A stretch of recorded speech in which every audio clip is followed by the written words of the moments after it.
Greetings, owners and coaches. It's week 10. We got a lot to get to. Games are already going on, a little bit late tonight, so I apologize, but hopefully this gets out before halftime is over. You can enjoy the rest of this boring game that's on right now, and the quarterback I probably shouldn't start it. So let's get on to it, guys. First off, trade deadline is this Thursday. So not today, this Thursday that's coming up, November 17th. All trades have to be done by 7 p.m., which is the start of week 11. So make sure you get those last minute trades in this week. Bye weeks will continue on, but trades will end. So be sure to get those in. Next thing, power rankings. So power rankings, a good indication of what the system thinks, and the system knows our scoring and everything like that. So real quick on the power rankings. Number one, not surprised, Power T. Undefeated 9-0, is looking like he might run the table. Silverfang Big Wolf is 7-2. At number two, Infantry Warrior has jumped STL for the number 3 team in the league. Very surprising that that's the way the power ranking sees it. I disagree a little bit, but that's the way the system sees it. Number 4, STL at 6-3. So really, based on record and everything like that, we can switch him up. I don't know why Infantry Warrior has the edge on him, but that's the way the system looks at it. Next up is Baker King at 4-4. So Baker King is next up. And then you have Rocky B at 5-4. So a bunch of teams still hovering around there, but just kind of giving you the top 5 or 6 teams so y'all can see where you land. The other thing, and then last but not least, before we get into the matchups, real quick on Pick'em, Infantry Warrior is leading now. He's up by 1 on Dark Knight. Dark Knight had a rough week last week. Infantry Warrior had a great week. He beat him 12-5, and then now he has a lead. But what makes it cool is that everybody is still in this mix. So keep it up with the pick'em. But y'all know we're here for the matchups.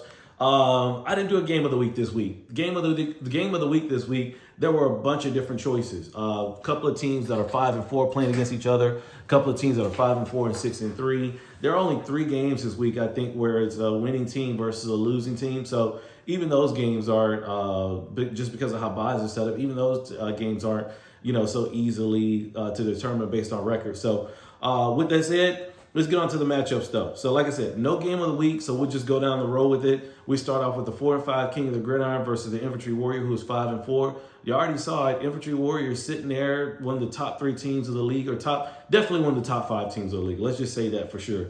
I like the rosters that we have going up for this week. Where I think the separation is going to come down is going to be tight end. And Gesicki, you never know what you're going to get with him, but you can always catch that red zone touchdown. The Dolphins score. Tua's throwing it all over the place. And, Infantry Warriors got Tua. King of the Gridiron's got Gesicki. So even when that happens, it cancels itself out. Running backs, I'm not sure what you're going to get with Devin Singletary, but Travis Etienne is big time. He's every bit of what we thought he would be now. But I will say the one thing about Singletary is that if Allen doesn't play, they might lean on the running game a little bit more. Man, it's a tough game to pick. At the end of the day, I'm going to go with King of the Gridiron to get the upset in this one because I feel like King of the Gridiron is on a hot streak. He's on a run, especially with Dak back. They're playing the Packers. Packers are not good. They can do whatever they want to with them. So King of the Gridiron gets the win in that one. Next up, we got the GOAT versus Huckleberry. The GOAT's 3-6. Huckleberry's 3-6. Man, this could be a game of the week between 2 teams with losing records. But you got Kirk Cousins versus Aaron Rodgers. You got, which I think they're playing each other for 2 weeks in a row. I like the running backs that Huckleberry's putting out this week, but you really can't sleep on Antonio Gibson. But there's some rumblings with Najee Harris right now, and Jalen Warren is going to get some run in there. Brandon Cooks, he's disgruntled. Deontay Johnson will be much better now, though, without Claypool in the mix. End of the day, the trades that Huckleberry made this week are going to make him very formidable going down the rest of the season. With only, 6 games left. Every game's going to count for him, obviously, and this game's going to be a big one for him. I think Huckleberry gets the win. Next up, we got Swagner versus Who's Your Daddy. If we had to, this might be it. Both teams 5-4. Both teams score a bunch of points. They're right next to each other in the power rankings. You got Kyler Murray versus Jared Goff. You got Cordell Patterson going on right now. He's not doing much. Nick Chubb is going to do a lot. Dalvin Cook's probably going to do a lot. Jamal Williams, it still could be his time with Swift still nursing his injury, and they're bringing him back slowly. Cooper Kupp's a monster. The receivers that Rocky B has, it's going to be shaky, but I like the tight ends, especially Zach Ertz and Kyle Pitts. Pitts ain't doing nothing right now, but he could have one big play, and that makes the world of it. But you just never know, man. And since you never know, somebody's got to make a pick in this game. I'm taking Swagner. He gets a 6 win. Rocky B is 5-5. Next up, we got Bulldogs versus AGM for life. AGM still looking for that first win. Bulldogs is coasting at 6-3. Brady's playing against the Seahawks, and it's overseas. They think they're playing in Germany or something. Saquon, Leonard Fournette, Mike Evans. Man, I'm not sold on the Buccaneers even after last week. Geno Smith is going up against him too. He's playing overseas too, but I feel like I trust him more right now. And then A.J. Dillon, I got Aaron Jones. A.J. Dillon seems to be healthy. They could run him more this week. Jonathan Taylor is, for one, off the report, the injury report. Juju's playing better. Wandale Robinson is in line for some targets.